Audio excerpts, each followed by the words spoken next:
My friend and colleague Will Buxton has written passionately in recent days about the state in which Ferrari finds itself. He believes that through driving flaws and unreliable cars, not to mention picking Kimi Räikkönen as the second driver, the team has wasted a world championship-winning car and, as a result, heads will roll.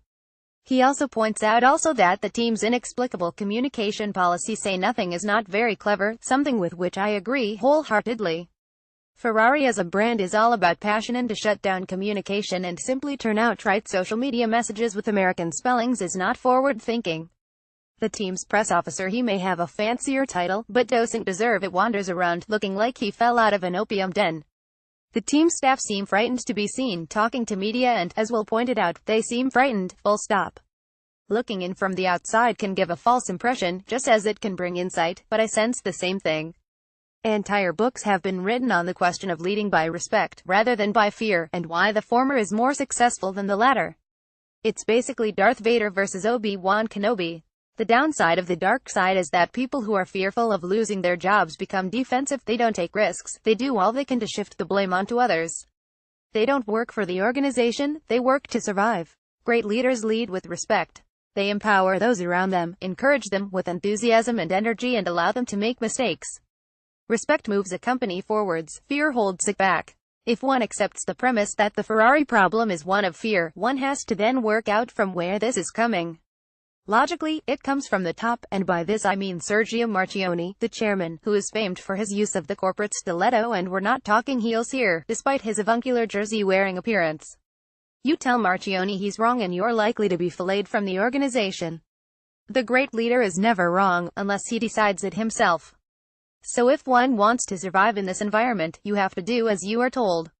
This helps to explain why Maurizio Arrivalbean, who was a big marketing banana in a major tobacco company and is obviously no fool, now finds himself with a marketing policy of a medieval castle under siege. Okay, he looks like a Sherlock Holmes villain, with his thunderous glares, but there must be more to him than that. Perhaps it would be wise to let the media, aka the world, see the man behind the Heathcliff mask, but then does it really matter? Ferrari hasn't won a world championship since the days of Jean Todt, half a generation ago, and yet the road cars are still selling in ever-increasing numbers.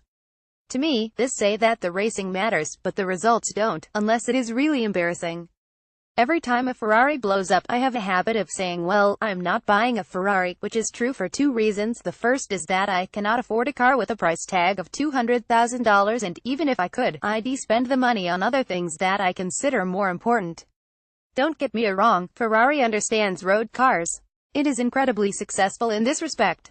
Successful men buy Ferraris because these red supercars are symbols of success. Their engines scream, ladies, I've got money and room in the passenger seat for a trim little derriere. They are status symbols first, great cars second. You never go unnoticed in a Ferrari, and to me this is largely what they are about. Ferraris scream, oi, you shut your mouth and look at my wad. Formula One is different. It's about clever engineers doing great things. But it is also about communicating, telling the world what you can do, delivering a corporate message. The racing team exists to give Ferrari more glitz than rival products from the tractor manufacturer down the road. It exists as an aspirational brand. Everyone wants to be rich one day, and for reasons which are quite unclear to me, this ambition translates into buying Ferrari badge t-shirts and hats. But media of all kinds are not the enemy, they are your allies, and while some can be irritating and self-important on occasion, they are an essential part of the sport, telling the stories, perpetuating the romance, building the legend, and, now and then, delivering messages that teams don't think about but need to hear, popping the balloons of delusion, into which some teams disappear. You do not win respect by building a wall around yourself and keeping the gates shut. Perhaps they debate these things within the keep of the Maranello Castle, but one gets the impression that geese can get away with saying boo to Ferrari folk at the moment. Everyone with a brain knows that the last thing you should do when things go wrong in an F1 team is to fire everyone and start again, a cycle that Ferrari has been known to go through now and then.